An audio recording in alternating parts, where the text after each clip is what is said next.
Afghanistan. War in the Hindu Kush. A war fought by the Soviet Union to prevent the spread of Islamic fundamentalism. Like Vietnam, a conflict dominated by the helicopter gunship.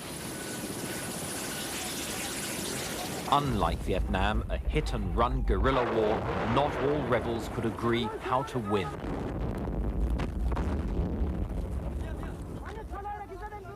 And one fought in often atrocious conditions for which the Soviets were untrained and unprepared. Afghanistan is a remote, landlocked country whose closeness to Iran's Islamic Revolution scared the Kremlin. It's also a wild, mountainous country with few metal roads. This lack of easy communications dictated a two-pronged invasion to secure the capital, Kabul, and the towns along the road system.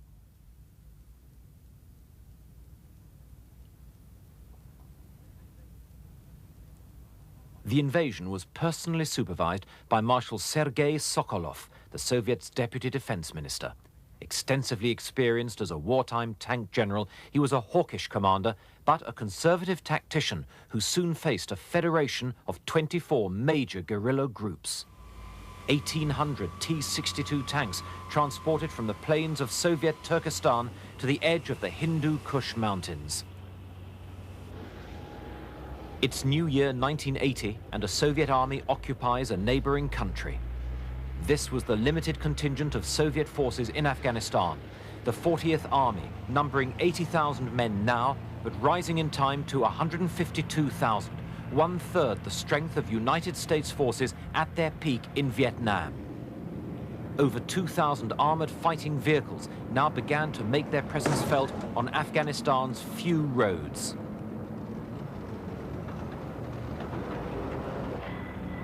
More effective were the Mi-8 helicopter gunships, which would soon become symbolic of this war. On land, though, the Soviets entered Afghanistan completely unprepared for the conflict that developed, with the wrong organization and unsuitably heavy weapons. They said they'd been invited in to repel foreign intervention after a coup. In truth, President Hafizullah Amin was killed in his Darul Aman palace, not by Afghans, but by Soviet special forces, the Spetsnaz. His crime had been pushing reform too quickly, making a traditionalist Soviet ally vulnerable to Islamic revolution. But even as they established radio communications, the message was getting back that this would be no easy intervention. The problem was the Afghan army, already demoralized by rebel attacks since communists seized power 2 years earlier. As the New Year blizzards swept in, so did the realization that this army was close to collapse. Now, the Soviets were forced onto the offensive as resistance grew sharply. This deeply traditional and xenophobic people, already alienated by Afghanistan's communists, grew more hostile because the new regime proved totally dependent on a foreign power. Many fled the towns to join the resistance and fight the invaders, the total exodus soon numbering hundreds of thousands. A major target would be the Soviets' main supply route to Kabul as it twisted through the Salang Pass and tunnel. This 3-kilometer structure was built to shelter the road from avalanches, but vulnerable to sabotage and ambush. But already split by tribes, the Mujahideen were soon divided further by rivalries for foreign patronage in money and weapons. They began with rifles last used against the British a century before, Lee Enfields, some made in Pakistan. There, in the border town of Peshawar, a busy cottage industry sprang up as gunsmiths opened tiny workshops to make exact copies of all sorts of firearms. United States funding paid for firearms orders of up to 30,000 weapons at a time.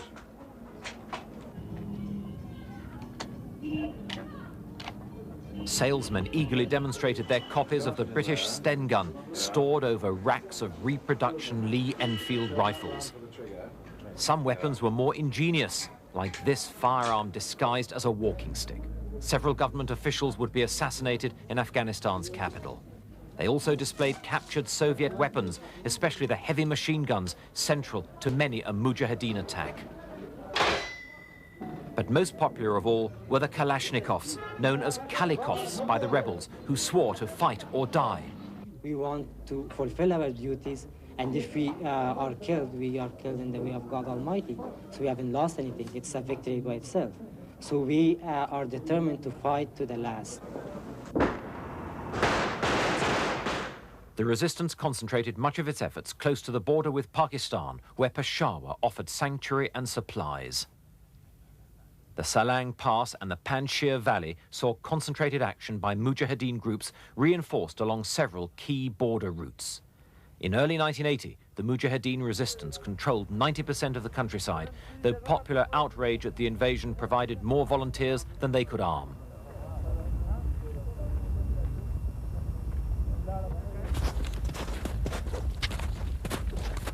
Most remained locally based, however, rarely communicating with other groups or operating outside their own valleys. The Dushmans, as the Soviets called the Mujahideen, would be slow to develop sophisticated strategies, going beyond simple hit-and-run tactics. Helicopter patrols were one hazard of infiltration in these border valleys. Skilled at evasion, these Mujahideen could regard the interruption as a welcome rest on the arduous trek across the Kunar Valley. With no jungles or marshes to conceal movement, they took pride in their ability to melt into crevices in the craggy landscape. This simple craft gave them domination of the area. A Soviet armored patrol negotiates the rough valley road. Heavy armor frequently spearheaded divisional raids on rebel mountain strongholds, until the Soviets realized that they often lacked the gun elevation to engage the Mujahideen, yet remained vulnerable to rebels' rocket-propelled grenades. The destruction of villages and a series of Soviet offensives sharply depopulated the valleys. Here in the Panjshir, up to 50,000 people fled their homes, moving 80 kilometers into the high valleys, 3,000 meters up in the mountains. With no homes, many were reduced to living in caves.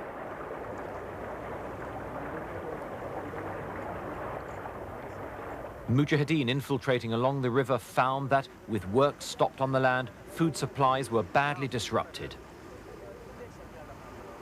And they already faced natural hazards that divided Mujahideen groups one from another. The logistics of moving men and munitions under these conditions severely handicapped the ability of many rebel groups to stage sustained operations.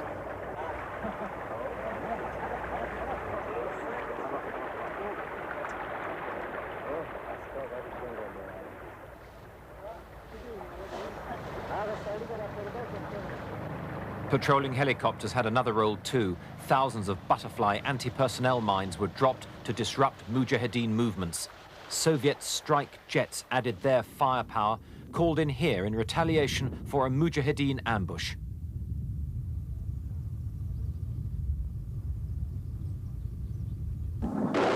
But it was usually the villages that suffered, not the rebels. In a lull, they move on towards another objective. Unlike the Viet Cong, which was created to fight a guerrilla war in South Vietnam, the Afghan resistance had grown spontaneously. But it lacked the unifying equivalent of a Vo Nguyen Gia with practical battle experience. And this lack of a central command prevented strategic planning and the efficient use of resources. Mujahideen lay an ambush in the strategic Salang Pass. Most understood the shock value of the ambush, relying on it as their basic tactic. Background cover, background cover.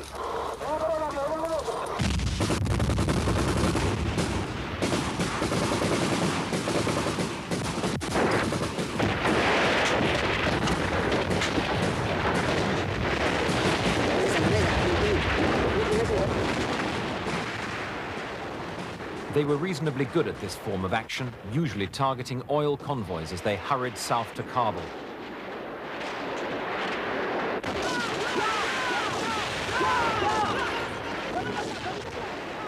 This time, Afghan troops, whose lorry has been stopped, prepare to surrender.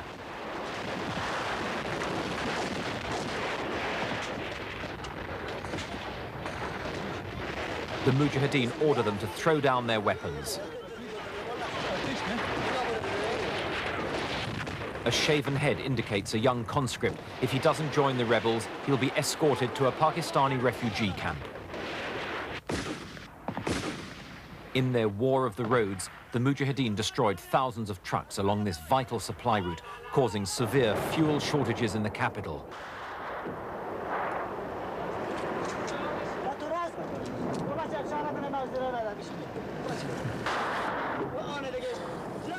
A glance at the instruction book and two rebels prepare to launch a rocket attack.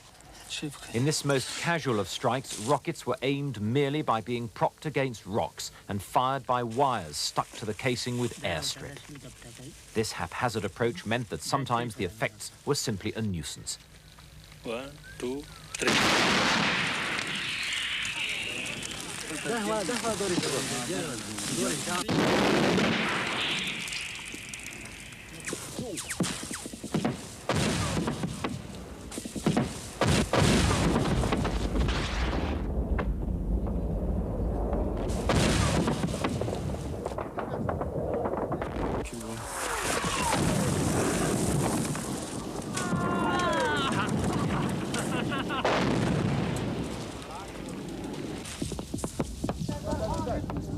Sometimes they hit civilian areas. But they also hit the airport, disrupting the Soviet Union's vital air links. And burning fuel meant that more convoys would have to run the gauntlet of the now infamous Salang Pass.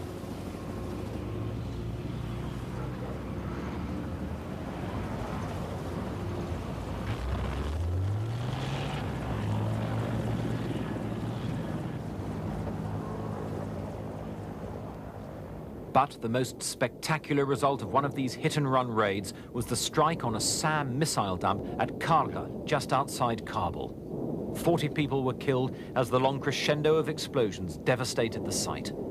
The Soviets denied it was the result of a rebel attack, but later took steps to improve security. After 20 minutes, the massive series of explosions grew to a climax. The approaches to Anava, an important Soviet-Afghan base in the Panjshir Valley. It was from here that counterinsurgency measures were planned and carried out. Heavily bunkered, their defensive attitude soon became regarded as a drain on manpower, so Afghan troops were given a greater part as Soviet thoughts turned gradually to withdrawal. And Afghanistan's often miserable weather sapped the morale of the troops charged with mounting those sweeps.